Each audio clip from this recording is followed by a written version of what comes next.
के दे पर रे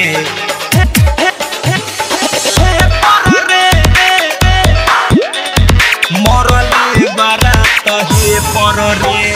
डीजे विकास रीगा सीतामढ़ी। आप सुन रहे हैं अमित पटेल की आवाज में। छावड़ा बुता के भे पर रे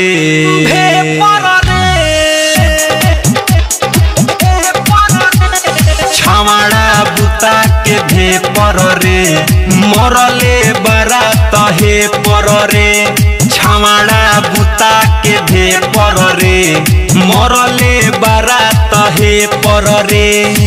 कथी बताई हम उठता दोहर रात से के पर रे छावड़ा बुता के भे पर रे मरले बारात हे पर रे छावड़ा बुता के भे पर रे मरले बारात हे पर रे।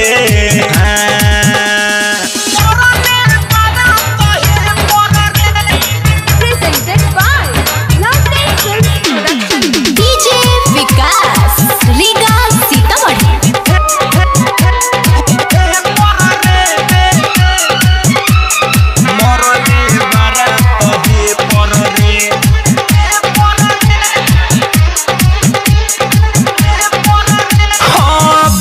चल सपादाना के नाती बथता अभी तले छतिया के बाती कथी चल सपादाना के नाती बथता अभी तले छतिया के बाती करता टुभु टुभु ही जगहिया का कहीं मरल सजे पर रे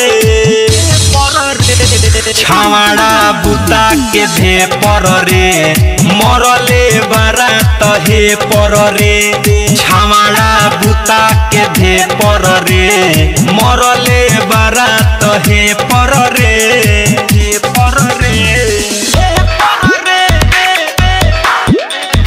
मरले बारात हे पर रे। डीजे विकास रीगा सीतामढ़ी। आप सुन रहे हैं अमित पटेल की आवाज में। डरे ना बोल निकिला फड़ा रहे सखी अमित दीवा करा रहे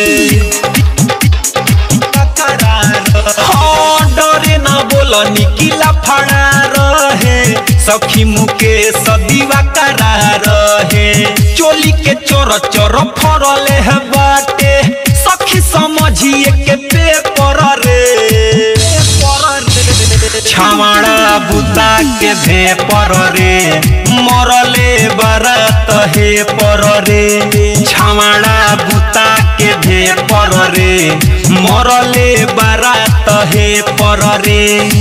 कथी बताई हम उठता दोहर रात से के पर रे छावड़ा बुता के भे पर रे मरले बारात हे पर रे छावड़ा बुता के भे पर रे मरले बारात हे पर रे।